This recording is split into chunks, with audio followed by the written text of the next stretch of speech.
Dear Sir, Madam, my study is on out-of-pocket expenditure incurred among adult dengue patients in Colombo district.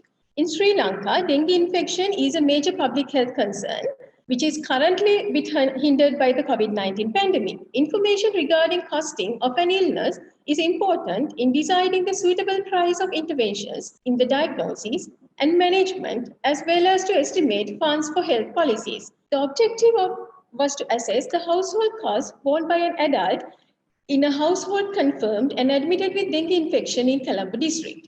The household costs are the expenses borne by the patient and his family due to the hospitalization of the patient with dengue illness. There are two broad categories, direct costs and indirect costs. A longitudinal study was conducted in the Institute of Infectious Diseases in Colombo district from July 2018 to December 2018.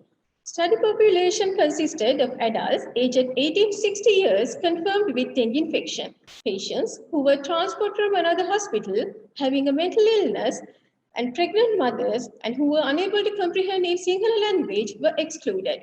50 patients, each from dengue fever and dengue hemorrhagic fever categories, were enrolled, adopting systematic sampling.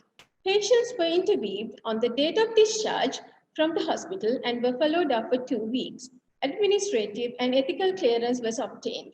The household costs were calculated for 3 phases: ambulatory cost, cost incurred during hospitalization, and post-hospitalization cost. Cost components were presented using mean, standard deviation, median, and interquartile range. The costs were calculated using actual cost by Sri Lankan rupees and converted to US dollars. Results. Majority of participants were within age of 36 to 60 age category among dengue fever patients, and among dengue hemorrhagic fever patients, majority were within 18 to 35 years. Majority composed of males. The average household cost among dengue fever patients was 127 US dollars, and among dengue hemorrhagic fever patients, it was 134 US dollars. In both dengue fever and dengue hemorrhagic fever categories, direct cost composed of the majority. Considering direct costs in both categories, investigation costs were reported as zero during hospitalization period. More than 50% of expenses as indirect costs had occurred during the post-hospitalization period. More than 50% of patients had to take no pay leave in both categories, and the average number of work days lost by patients due to this illness episode among both categories was approximately 10 days. In both categories, 18% were having protection from an insurance scheme, yet only 1% had applied for compensation. The out-of-pocket expenditure consisted of 98% of total costs incurred by dengue fever patients, and among dengue hemorrhagic fever patients, it was accounted to 95.95%.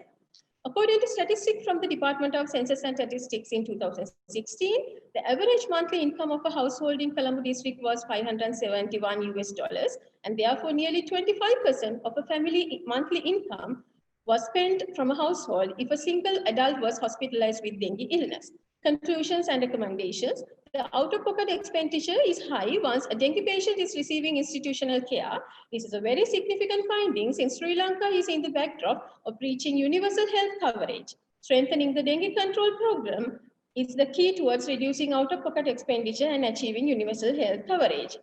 I should acknowledge the authors. I am grateful to the University of Sri Jayawardena for the financial support, and also to my supervisors, colleagues, and the patients who gave an immense support. Thank you.